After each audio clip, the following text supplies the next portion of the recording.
खुशखबरी, संकट काल में देश के लाखों किसानों को मोदी सरकार ने दी बड़ी राहत। नमस्कार दोस्तों, देश के लाखों किसानों को मोदी सरकार ने एक बड़ी राहत दी है। सरकार ने धान समेत 14 खरीफ फसलों के न्यूनतम समर्थन मूल्य में बढ़ोतरी करने के साथ 3 लाख रुपए तक के शॉर्ट टर्म लोन चुकाने की अवधि बढ़ा दी है। इसके अलावा सरकार ने एक देश एक बाजार नीति को भी मंजूरी दे दी है। इससे किसान देश में कहीं भी अपनी फसल को बेच सकेंगे। पहले किसानों को अपनी फसल केवल एग्रीकल्चर प्रोडक्ट मार्केट कमेटी की मंडियों में ही बेचने की बाध्यता थी, लेकिन अब यह बाध्यता खत्म हो जाएगी। सरकार का दावा है कि इससे किसानों की आय बढ़ेगी। कृषि मंत्री नरेंद्र सिंह तोमर का कहना है कि कृषि मंडी के बाहर किसान की उपज की खरीद बिक्री पर किसी भी सरकार का कोई टैक्स नहीं होगा। ओपन मार्केट होने से प्रतिस्पर्धा बढ़ेगी और इससे किसानों की आमदनी बढ़ेगी। जिस व्यक्ति के पास पैन कार्ड होगा वह किसान के उत्पाद खरीद सकता है।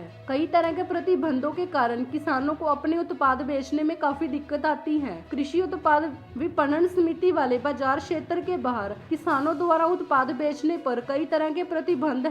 उन्हें अपने उत्पाद सरकार द्वारा लाइसेंस प्राप्त खरीदारों को ही बेचने की मंजूरी है। इसके अतिरिक्त ऐसे उत्पादों के सुगम व्यापार के रास्ते में भी कई तरह की बाधाएं हैं, लेकिन संबंधित अध्यादेश के लागू हो जाने से किसानों के लिए एक सुगम और मुक्त माहौल तैयार हो सकेगा, जिसमें उन्हें अपनी सुविधा के हिसाब से कृषि उत्पाद खरीदने और बेचने की आजादी होगी। इससे किसानों को अधिक विकल्प मिलेंगे। यही सही है कि प्रधानमंत्री नरेंद्र मोदी ने संकल्प लिया है कि वर्ष 2022 तक किसानों की आमदनी को दोगुना किया जा सके। इस लक्ष्य को प्राप्त करने के लिए सरकार कृषि और गैर कृषि क्षेत्रों के विकास के लिए नए प्रयास कर रही है। इसी बीच खेती की लागत निरंतर बढ़ती जा रही है, लेकिन उस अनुपात में किसानों को मिलने वाले फसलों के दाम बहुत ही कम बढ़े हैं। इसका परिणाम किसान पर कभी नहीं खत्म होने वाले बढ़ते कर्ज के रूप में सामने आता है। इस पूरी प्रक्रिया में ज्यादातर असली मुनाफा बिचौलिए खा जाते हैं और किसान एवं उपभोक्ता दोनों ठगे रह जाते हैं। किसी फसल उत्पाद के लिए उपभोक्ता जो मूल्य देता है